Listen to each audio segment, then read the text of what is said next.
when you were on The View, and I think it was 2015 or 2006, like when you were running for president. Right. And you got introduced as our friend Donald Trump. That's right. Whoopi Goldberg gives you a big hug and a kiss. Joy Behar gives you a big hug.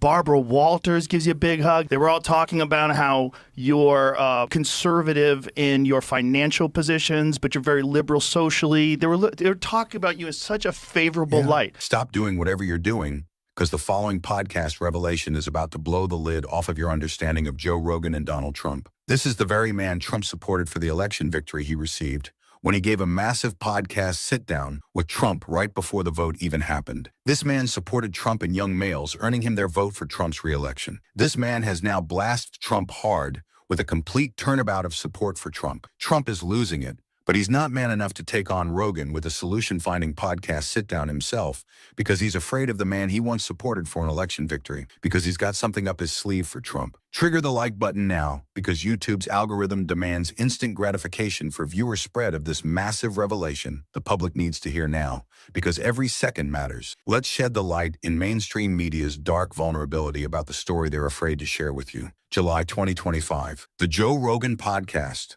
the most popular in America, with 20 million plus subscribers on YouTube, releases an episode that goes off in Trump's orbit. The subject is Jeffrey Epstein. This is a line in the sand, he continues. A line in the sand. The guy who endorsed Trump just accused Trump of gaslighting his own supporters. They're trying to gaslight you. He makes eye contact with the camera and speaks directly to the audience. The words that will end Trump's presidency are about to leave your lips. They want you to be compromised when you get into any sort of a position so they can control you. And I think these things like Epstein, and there's probably a bunch of other similar operations that are being run, they provide you with like a really good time, or maybe you're a high profile, extremely wealthy individual, and it's hard for you to get hosed. And some guy tells you, hey, we've got everything covered. You know, you come to my island, nothing, you know, what happens on the island stays on the island. Drop a comment now. Rogan is telling the truth. We need to show the world this is important. This is what happened. Trump made a promise in his campaign to release the Epstein files. He told people that he would blow the whistle on everybody, that he would drain the swamp and put everybody in prison. Young men believed him. Young men voted for him. He had the endorsement of comedian and UFC commentator Joe Rogan. But then on the 6th of July, 2025, the FBI and DOJ put out a 2-page memo that we reviewed everything.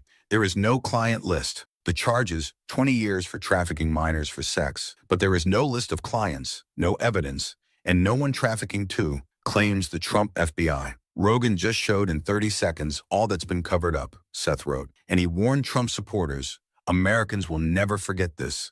This could come back to bite Republicans in the future in elections. Translation, you lied to us, Trump, and we're not forgetting. Comment below, never forget the Epstein files.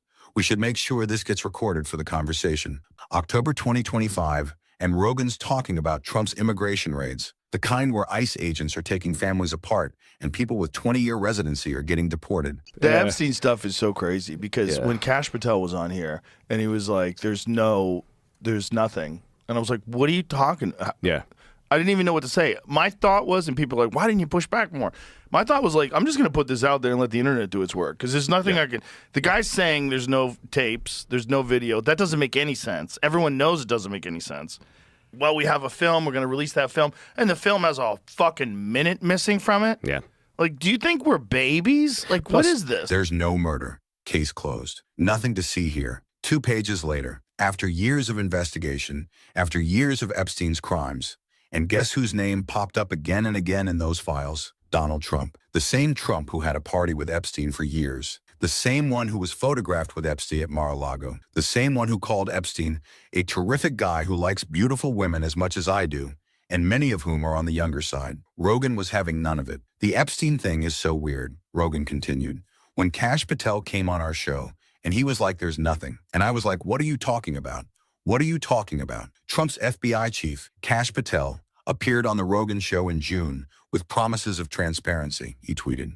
He told that they discovered a hidden vault in the FBI. He also stated that they aired a video from Epstein's cell. Then they put out video, but a minute's missing. So they put the video out, but a minute is missing. 1 minute missing? That's ridiculous. This video is massive. It's huge. So I believe that the video is going to come out and it's going to have the missing minute put back into it.